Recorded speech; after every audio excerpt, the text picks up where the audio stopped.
स्वागत है दोस्तों एक बार फिर से हमारे YouTube चैनल पर। दोस्तों आज हम कक्षा 9वीं विज्ञान में जो हमारा अध्याय 15 है उसका यह आखिरी पार्ट है। तो दोस्तों अगर आपने अभी तक हमारे चैनल को सब्सक्राइब नहीं किया है तो आप चैनल को सब्सक्राइब कर लीजिएगा ताकि ऐसे नए नए वीडियो आप तक हमेशा पहुंचते रहे। दोस्तों इस वीडियो में हम इस पार्ट के जो भी बचे हुए प्रश्न हैं उन प्रश्नों को कवर करने की कोशिश करेंगे।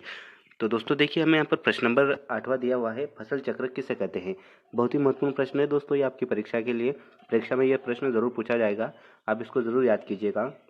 हमें बताना है फसल चक्र किसे कहते हैं। तो दोस्तों देखिए फसल चक्र को सदस्य चक्र या क्रॉप रोटेशन के नाम से भी जाना जाता है। फसल चक्र जो होता है इसको हम सदस्य चक्र भी कह सकते हैं या क्रॉप रोटेशन, क्रॉप यानी कि फसल। तो किसी निश्चित भूमि में निश्चित समय वाली फसलों को लगातार अदल बदल कर बोना ही फसल चक्र कहलाता है। कोई भी अगर मान लो अपने पास 1 बीघा जमीन है और उस 1 बीघा जमीन में हम हर साल अगर अलग अलग प्रकार की फसल बो रहे हैं, अभी मान लो इस साल हमने उस जगह पर सोयाबीन की फसल बोई थी, तो अगली बार हम उस सोयाबीन की जगह पर मक्का बो देंगे और जहाँ पर मक्का बोया था वहाँ पर सोयाबीन बो देंगे।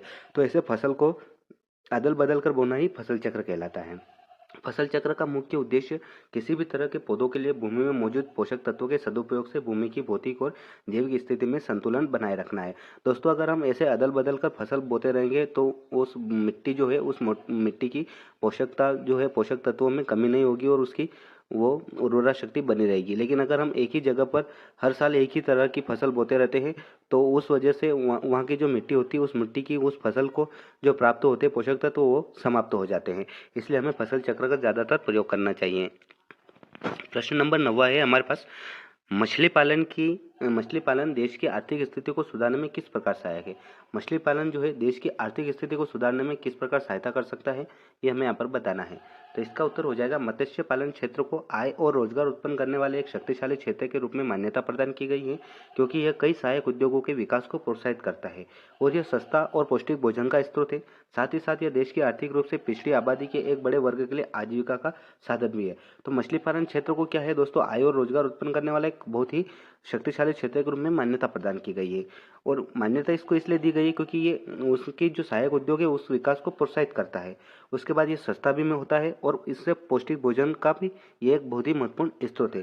साथ ही साथ दोस्तों ये देश की आर्थिक रूप से जो पिछड़ी हुई आबादी है उसके लिए एक आजीविका के रूप में भी महत्वपूर्ण काम करता है, क्योंकि वो उनकी जो जीविका है वो मछली पालन के रूप में ही होती है। अगर वो मछली पकड़ना नहीं करेंगे तो उनके जो आजीविका है वो नहीं चलेगी। तो ये एक आजीविका का साधन भी है। उसके बाद दोस्तों हमें यहाँ पर एक प्रश्न दिया हुआ है, प्रश्न नंबर 10वां है, शहद का मूल्य किस बात पर निर्भर करता है। शहद जो होता है उसका जो मूल्य है वो किस बात पर निर्भर करता है। तो इसका उत्तर होगा शहद का मीठापन मुख्यतः ग्लूकोज और एकल शर्करा फ्रुक्टोज के कारण होता है। शहद का प्रयोग औषधि के रूप में भी किया जाता है।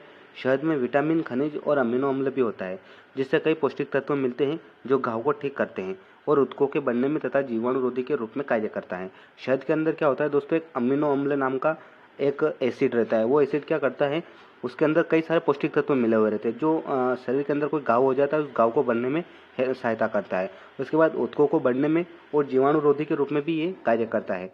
तो शहद का मूल्य इसकी गुणवत्ता, घनत्व तथा विभिन्न किस्मों और फ्लेवर के आधार पर निर्धारित किया जाता है।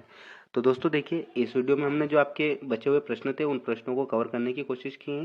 तो अगर आपको हमारी ये वीडियो पसंद आया है तो आप वीडियो को लाइक ज़रूर कीजिएगा।